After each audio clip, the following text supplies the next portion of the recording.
Coach Wilson, I know, again, unique fall, but you guys get 15 chances to come out here and practice. Same question to Coach Switz. How's just been your guys in terms of their attitude and everything as you guys have started to attack and get into practice? They're just excited to be out here and playing ball again and being together, being with each other, the staff, with the staff and the players. And what you realize is, we all know what time of year it is, but it doesn't matter when you're playing, and so being able to be out here the last couple of days and actually compete and see the ball in the air a little bit and hearing football again has been a good thing. So I would say that they've been great. They've been positive. They've been excited to be out here together, and we've gotten better, each of these last two opportunities we've had. Even though it's, your first two practices here in the fall, you've been able to take the field with your team for some workouts here in the fall. So to this point, with the two practices so far, what has been really the biggest thing you've taken away from the group than when you've been able to get on the field? The energy was much better today for us defensively than it was Tuesday. And what I mean that is guys just had a better feel for, you got to keep in mind that they really hadn't taken a full speed rep in almost a year. And against an offense, and so there was just a little bit of uncertainty on Tuesday. Communication was good. Eyes were in the right spot for the most part, but maybe just a little uncertainty with some technique stuff. That was better today, and that creates energy because you're able to fly around and try to get your hands on the ball and make some plays. So I thought that was much better today. But like I said, it's just been fun to be out here with them and see them competing and doing what they love. When you look throughout your defense, Coach Mallory says that there's really leadership in each and every room. When you kind of start in the middle and the heart of your defense, Kelvin's been behind so many really great guys, great program guys during your time here. Now really, he's one of those guys. How's Kelvin kind of really taking this opportunity to where, hey, there's no more Cottrell Moss, there's no more Jonas Griffith or Clayton Glasgow in front of him. He's now the guy that others look to.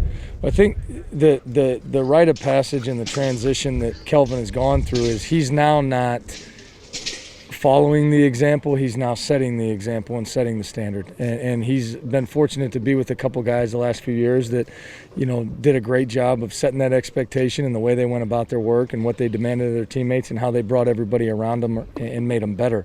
And now it's Kelvin's time to do that. So, and he's ready for it. I mean, there's no question about it. I think he's taken that role and that leadership position and has embraced it, kind of come out of his shell a little bit. As we all know, Kelvin can be a little reserved at times, which is fine off the field, but on the field we need him to handle the chaos and get things right, and that's what he's done. So it's just been nice to see him grow and mature in that role, and like I said, now be a piece of setting the standard, not just following it.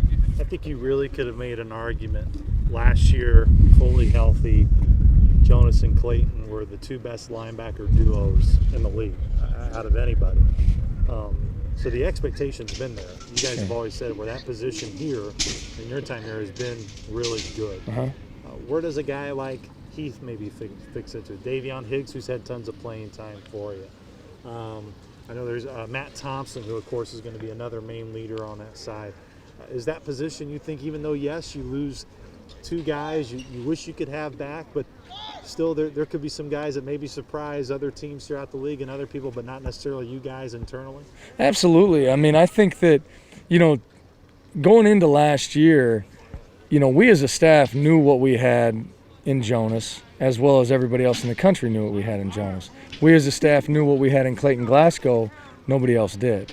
And I think we're in a similar situation now where we feel like we've built that room a particular way. And all those guys that you mentioned, whether it's Davion, Kelvin, Heath, Matt, David, Tyrone, Christian, on and on and on that have been here, they all bring different, they all have different attributes and bring different skills to the table. They all love the game of football. They all love being together. They compete like crazy, but they support each other.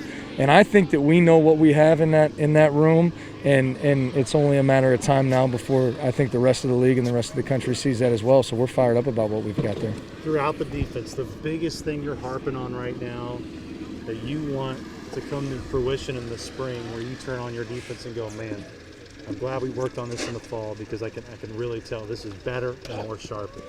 The two things that we're trying to minimize the game to effort and technique, and that's always been the case for us. Play with a tremendous attitude and relentless effort, but if we can minimize the game to effort and technique, then we've got a chance to be pretty special, because there's a tremendous amount of talent out there. We're going to put guys in one-on-one situations, as we all know, and effort and technique will win in those one-on-one situations. So I would say, as a staff, that's the biggest thing that we're looking for as we go through. Who are the guys that, when you put them in competitive situations, they can fall back on the habits that they've created every single day in practice, and be able to execute at a high level on a consistent basis, when the time comes.